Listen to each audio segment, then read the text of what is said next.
Hello, everyone. I'm Patrick Tucker, Science and Technology Editor for Defense One, and I'm here with Raj Shah, the former head of DIU and managing partner at Shield Capital.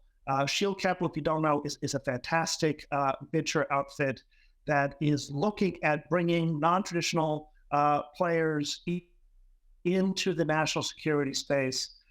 Very much a mission that's in line with what we've heard from top military leadership from Capitol Hill about where the Defense Department needs to go. And also a former F-16 fighter pilot, current reservist. If I understand that correctly. Raj, thank you so much for joining us today. Patrick, great to be here with you. Great. So from both inside DoD and the Air Force and outside, you've watched the Air Force over the last decade or so evolve its approach to some very important concepts around autonomy and unmanned systems. From Mark Welsh, former Air Force Chief of Staff, who was famously very skeptical of autonomous systems, to today's experiments with things like autonomous wingmen, large drone swarms. So I wonder, as a former pilot and current pilot, and someone who knows a lot about the Defense Department's use and embrace of emerging technology, how do you feel about this evolution over the last 10 years, this slow embrace of emerging technologies like autonomy and AI? And do you feel it has kept pace with China and Russia and their military modernization efforts? Yeah, really important question. Thank you, Patrick. And look, it's been a complete honor and privilege of mine to have gotten to serve in the Air Force through the Air National Guard now for nearly 24 years. And it's been an incredible experience, and I've worked with just so many amazing leaders and public servants. And if I think back across those years, it's been just a dramatic transformation of the Air Force, right? When I joined, the core of our capabilities were essentially built up during the Cold War and the Reagan era of fighter jets ready to compete in the arena against Russia. I started flight school in December 2001, right at the start, the heart of the global war on terror, and then for the next decade or two, focused on the conflict in the Middle East and Iraq and Afghanistan and that type of conflict, which we had to adapt quickly. The technology that was built perhaps for different types of conflict, and now we're moving back into this era of great power competition. And underlying all of this, as you've described, is this incredible change in commercial technology. In 2000, the best tech was for defense came from just a small handful of providers, the defense primes, and it was pretty exquisite, rightfully so, type of capability. I think today it's become just so much more evident how important commercial technology is to our national defense and is to our ability to, not ever have a fair fight with adversaries for both us and our allies.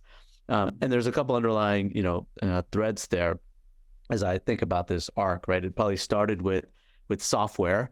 I remember my first tour in Iraq. We had a wonderful, that F-16 is a wonderful airplane, but didn't have a moving map GPS. And so there's no way I could look down at my screen and know exactly if I was on the Iranian or the Iraqi side of the border, which is something you want to know at 500 miles an hour. But that same year, commercial navigation software, you could take the predecessor to the iPad, put it on your knee, and know exactly where you are flying domestically. So that was sort of the software side. I think that's now transformed and gone further into AI, into autonomy. And again, I think the conflict in Ukraine, we can dig in a little bit, has shown just how important it is. But I think the next stage here, we'll talk more about those. But I think the next place that this goes is how is cost in and of itself a strategic advantage. By that I mean the advances in commercial technology, both from data analytics and AI plus manufacturing of drones, will enable a level of mass that you can never get to from even if you have all the best exquisite systems. And I think that's that next turn that again will be driven by the commercial world. Yeah, yeah.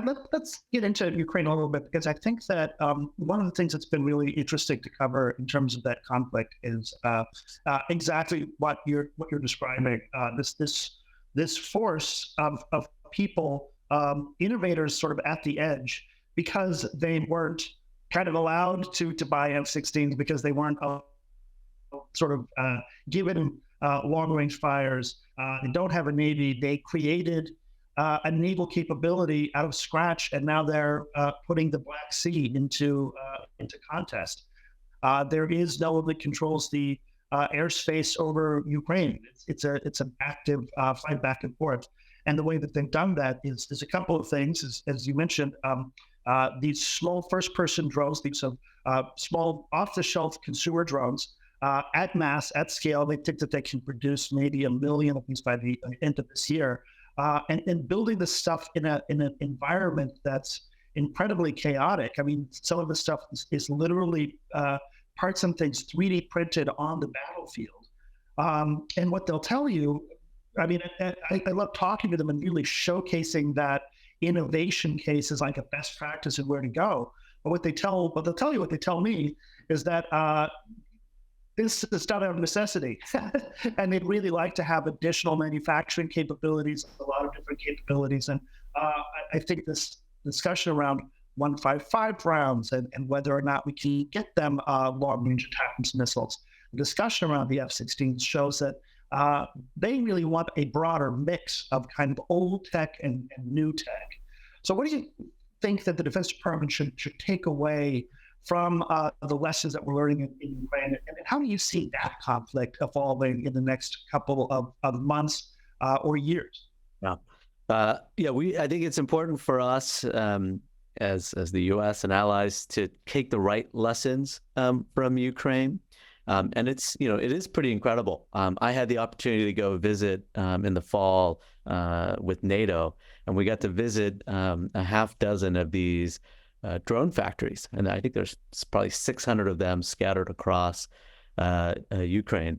And you go in, and it's a small nondescript building. Probably there's a maintenance facility for some automotive place, and there's 8 guys soldering together these little first-person drones.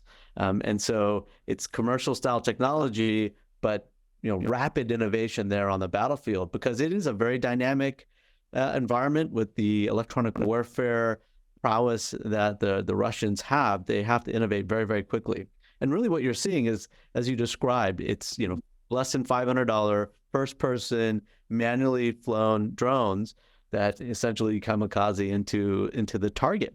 And it's basically a cheap way of doing artillery. And I think the stat I read is that they're losing 10,000 of these drones a month.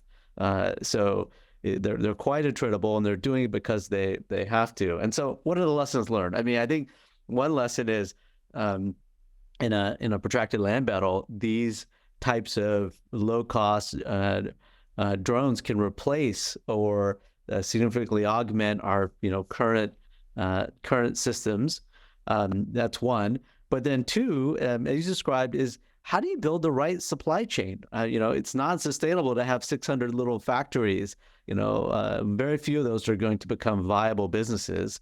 How do you have the supply chain? How do you do the training? I mean, I think one of the more interesting things I learned was that the way that it was determined where these new drones would go on the battlefield was not through some central organized system, but was because one of the manufacturers had a cousin on the front line and would send it to him.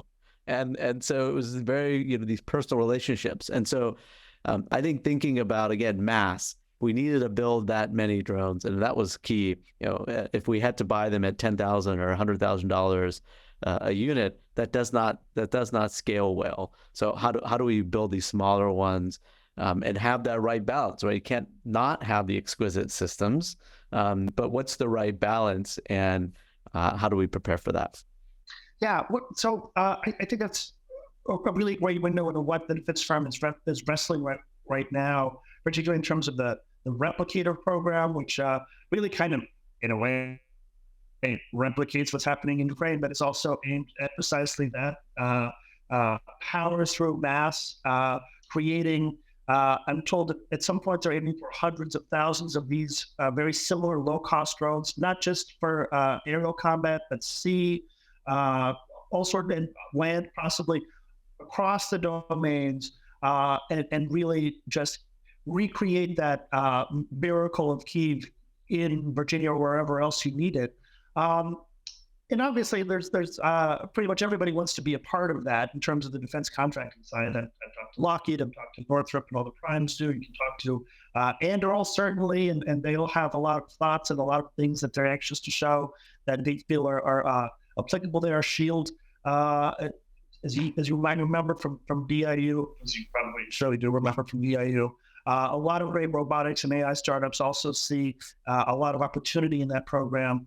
And I've had concerns forwarded to me about, is it big enough? Is it structured right? But those are concerns. So I'd love your thoughts on this replicator program and where you see it going, where you see the challenge space. Yeah. Well, let's step back, right? There's obviously concerns, but I give significant credit to the Congress and to the DoD for stepping up and putting essentially $1 billion behind this initiative, right? It's something that many of us have been advocating for years. But now it's happened, right? And can it scale further and grow bigger in the future? Absolutely. Is it as large a percentage of the defense budget as it should be? Probably not. But this is the first meaningful step, and it will. My hope is that they will use that to engage both traditional defense contractors plus these new entrants that you described to get to the right solution in a time frame that matters. I mean, I think part of what here is that's important is that the iteration of what's happening on the battlefield, what we've even seen happen, the lessons that folks in Hamas took from Ukraine, like there's a lot of evolution here, and this is our response. So first off, I'm very excited about that. Then I think the next key advantage here will be, okay, how do we quickly get a set of performers, under contract, have it to be a very competitive system, and where we're tough on them to make sure that we are getting the capability that we want. Demonstrate that in the right sets of exercises. Demonstrate that it is interoperable with the other capabilities that we have, and then eventually an eye to how does this change even how we fight our ConOps. But I think this is the first right step, so I'm very very optimistic. Okay, good. I am optimistic too. I want to hear more about it, and I want it to go faster, as does a lot of folks. But there's that give and take between maintaining legacy and sustaining things that have already been bought and moving as quickly as you can in a new direction. And that balance is a topic of discussion every day at the Pentagon, as it has been. But I want to turn back to something you mentioned a moment ago in this question of dual use and off-the-shelf technology and exactly what it's doing.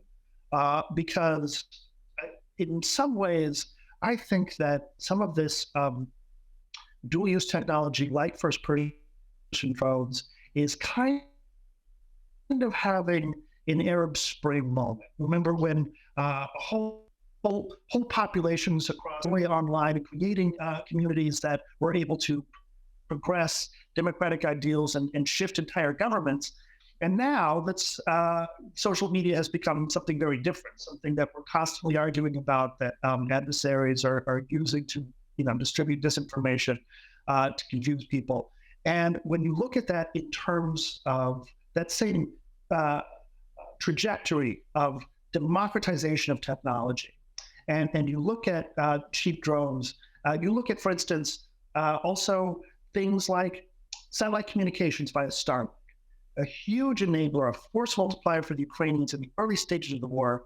And now we're told that Russian forces are acquiring Starlink terminals via illicit third parties and things like this. You see the Russians also moving out with a lot of first-person drones, emulating essentially what their adversaries doing. You see also, the Shahan 136 drones that are coming out of Iran, which also look like something that could be an alternative version of the replicator program in a way. And you also see this joining together of Iran, China, and Russia. China with, of course, tremendous capacity to surge electronic components into any place that wants to make low-cost attributable systems and emulate mass. And I wonder, is this problem? Is it a problem with dual-use technology? Do we have a good handle on it? It provides a first mover advantage, but that position of advantage seems to deteriorate pretty quickly as technology democratization inevitably does to any incumbent. So I wonder how you feel about the challenge of keeping advantage when you're working with technology that is more open.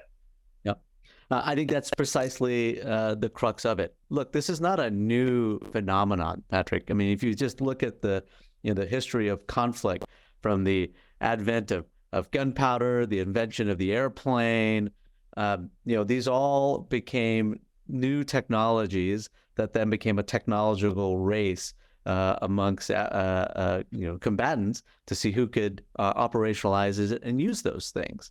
And so we're in the same world as we think about how autonomy, artificial intelligence is going to play an impact. I think what's different, though, to what your point here, though, is that the time horizon has gotten so compressed, right? I mean, even in the in the 30s and 40s, sort of the heyday of military aviation innovation, right? You'd get newer planes every couple of months, every few years in the 60s and 70s, and that was pretty fast relative to the decades that we're at today. But you still had some time to respond. I think what you're seeing in Ukraine and these drones is changes in the order of weeks and months. And then especially when we think about software and AI, it's going to be even faster. So I think the advantage here, it's same as before, but it's the organization or the country that can understand, operationalize, and scale these technologies faster will prevail and benefit from those technologies. And it's just going to have to happen a lot faster. And so when you think about some of the lessons, dual use lessons and commercial lessons, yes, it's the tech itself, but it's also how you develop technology, right? Like the core of advanced software development, and so much of this is software oriented. The core of the world-class software is no longer in the defense industrial complex, right? The best airplane manufacturers in the 50s, they were there. That's not the case for software. So how do we then harness that? How do we encourage those companies and the talent to work on national security and the preservation of democracy? I think that's the challenge that faces us. But again, on the optimistic note, you see a large budget to DIU. You see Congress asking, how do we just do our budgeting process faster? Because at the end of the day, your budget is really your strategy. And I had the honor to be on this PPBE commission, a commission to relook at our McNamara era budget system. And the top recommendation, which I think is going to sit well, is how do you align strategy or align your budget to strategy, right? And so let's have a strategy, and if it is to adopt these type of technologies, we need budget, including flexibility and speed that supports that. And so there's interest, I think, and recognition across the board. That'll be of how fast can we implement these things. Yeah. I want to stick with that for a second because there is interest, there is recognition, and if you watch the Senate Armed Services Committee's hearings, as I do, sometimes you watch the House Armed Services Committee hearings, which tend to be a little bit more lively and chaotic. I mean, if you go in for that sort of thing, you notice that Defense Department leaders, folks in uniform, 4 stars on their shoulder, emphasize this need to acquire a little bit faster. They talk to the lawmakers that also emphasize back to them this need to acquire a little bit faster. And yet, I don't typically associate fast with Defense Department acquisition. We're still not exactly like the most nimble. And a lot of people say that China and Russia, because they're autocracies where one individual in charge can just create sweeping realities for industry with a wave of their imperial hand, that just the nature of democracy, congressional oversight, public oversight, which I play a part in, forces this entire thing to move slowly. Defense DIU is a great example of what some people might think of as actually a workaround to the burdensome problem of Defense Department acquisition, how slow it is. The same with the Army Rapid Equipment Force, the same with like a lot of different things. So I wonder, you as someone that was with DIU that's now working this problem from the BC side, I'm going to ask you to go out on a limb here. If you were to give the Defense Department a grade in how well they are doing this now compared to about 5 years ago, what would you give them? And what do they need to really do now? You mentioned this commission that you are part of, but what else can they do to improve that grade? Unless they get an A, in which case, don't worry about it. Yeah. It's grades are always tricky. I think when I started, I'd probably give them like a D-, and I don't know. They're at the C+, B- level now. I mean, it's dramatically different than it was 8 years ago or 10 years ago when I first started doing DIU. But it hasn't really scaled yet.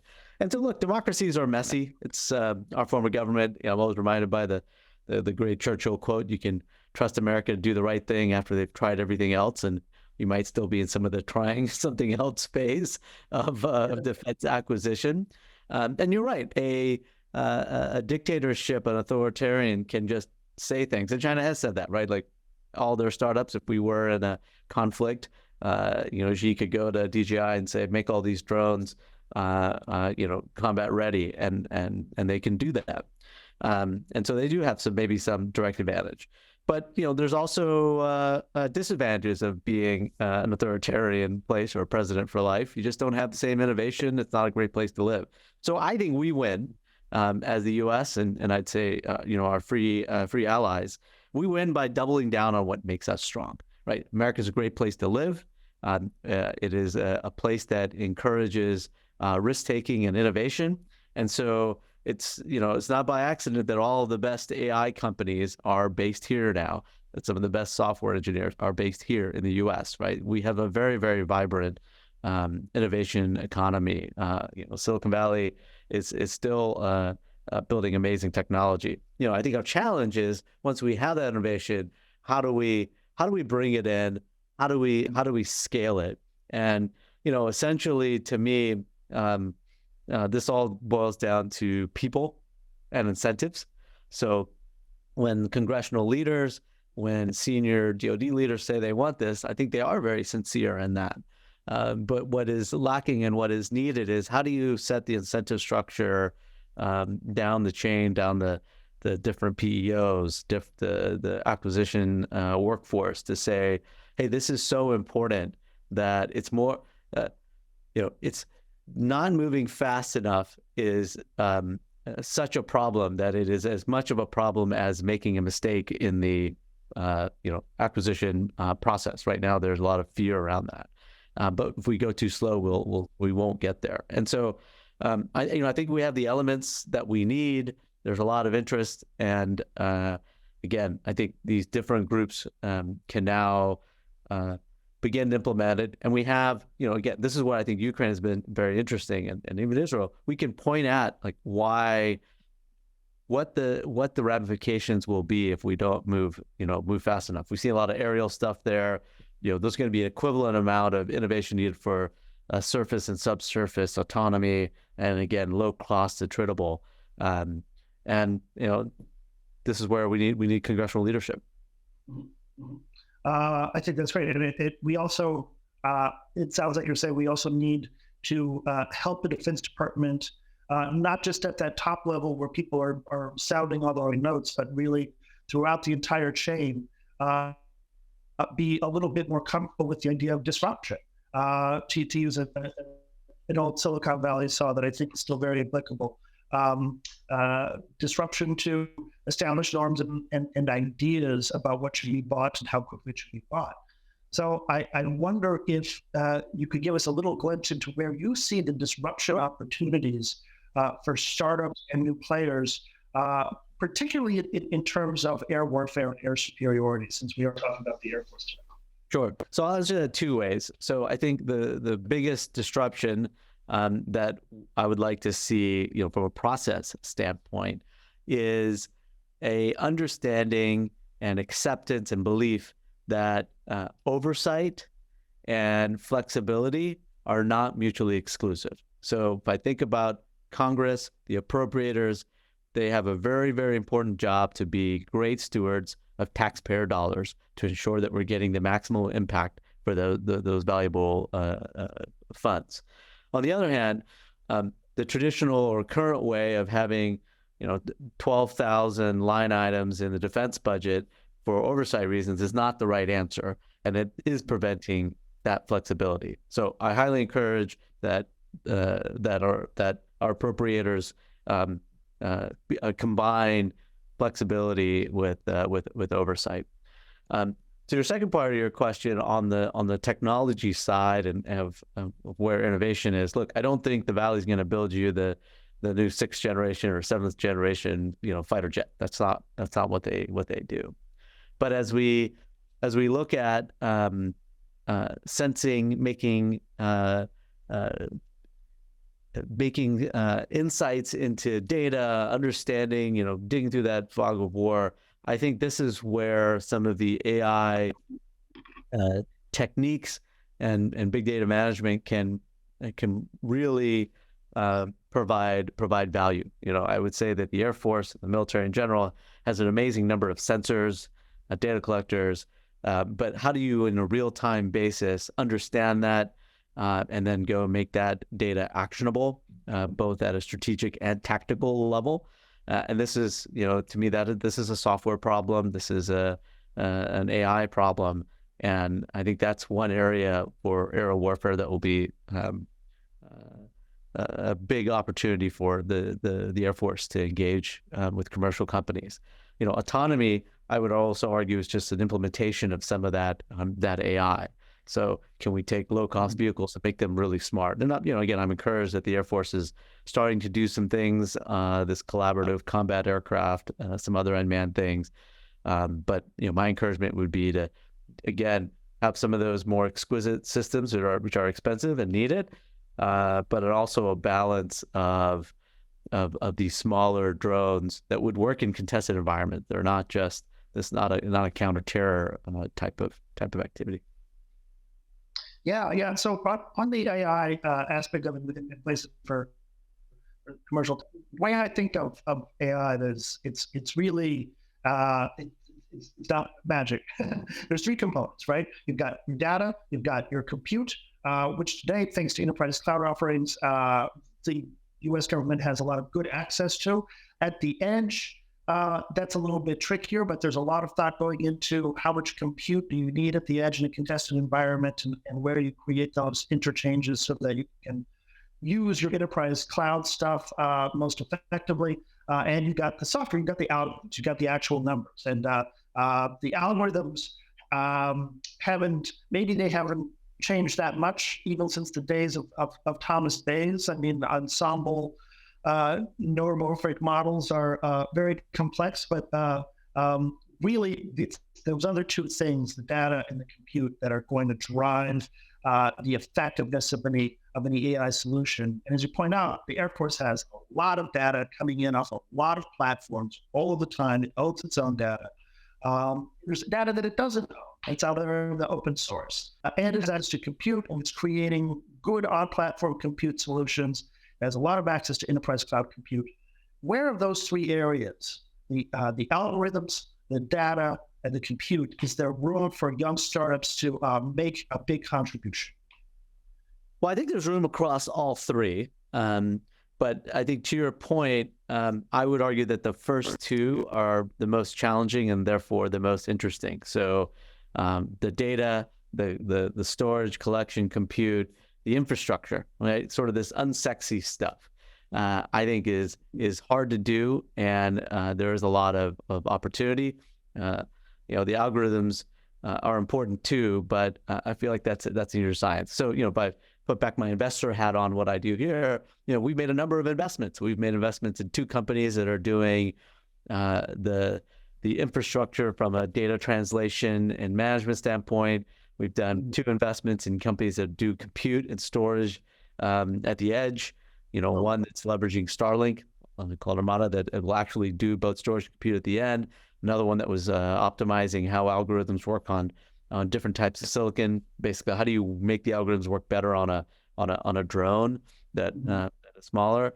And so I think there's a lot of these sort of fundamental technologies that will enable the algorithms and the higher end things that people need. So Yeah.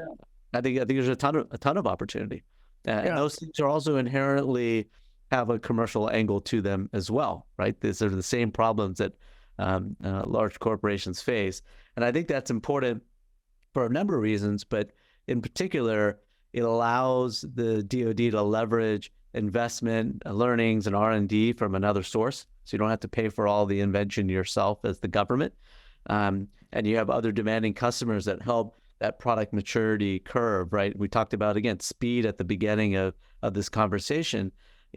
The faster these companies can accelerate their tech, the better. And having multiple customer sets using it in difficult ways enables that. Yeah. So let me take everything you just said. That's great. And that really helps me to understand that, in making those connections between data, compute, and algorithm, there's a ton of opportunities for small players to create efficiencies and help all three of those pillars stand a little taller and straighter. And actually, the Defense Department will need those guys because you're never going to be fast enough or efficient enough. And it's those small players that are creating those opportunities in potentially for the Air Force. And let me take that same question applied to space, because the U.S. is the incumbent in space. And much of that dominance is linked to efforts years ago from the government to support disruptive players like SpaceX through their toddler years, some of which have gotten much bigger. But the space ecosystem now for startups is much bigger than launch. Launch is actually no longer, I think, a good startup space for space. Can you give us a sense of what the software or service-based space ecosystem looks like for startup? Yeah. What that will look like in the coming years? Yeah, look, I think space is a super exciting place for commercial companies to succeed. And you're right, it's just transformational. You're right, launch probably less opportunities. 80% of all mass to space last year was launched by SpaceX. Amazing. A more interesting stat that I've found is that of all these satellites in space today, all of them, 75% of them were launched in the last 12 months. So it is just an crazy amount of growth. And so we have a lot of investments. I mean, I can just kind of share areas that we found interesting. So even constellation satellite companies, we think still have opportunity. We've done one that is doing RF detection from space. We're doing another one that's doing high resolution EO, electro-optical, 10 centimeter. We've invested in a company that is building buses. So how do you just build the satellite bus to support this growth, right? The supply chain side. And we've recently made an investment on one that's doing data analytics. So it's better how do you take that data and make sense of it? So I think there's still a lot of runway here to run. And in space in particular, I think it's interesting because the price points between the exquisite systems and the lower cost commercial systems are so stark, right? We're talking 2 orders of magnitude, 100x different in price, 1000x different in price. And so that presents a lot of efficiency and opportunity. And I think the Space Force, being that they're the newest branch, has had less constrictors in history and are being pretty innovative. And I've been quite pleased to see they're leaning into this industry. Awesome. Well, Raj, it has been a pleasure talking with you today. I think we can definitely keep talking for a while, but unfortunately we are out of time. Thank you so much for joining us and sharing your insights. Up next, Defense One's Audrey Decker will be back to talk with General Minahan about his plans for increased connectivity and the future of the mobility fleet. For Defense One, I'm Science Technology Editor Patrick Tucker. Thanks so much.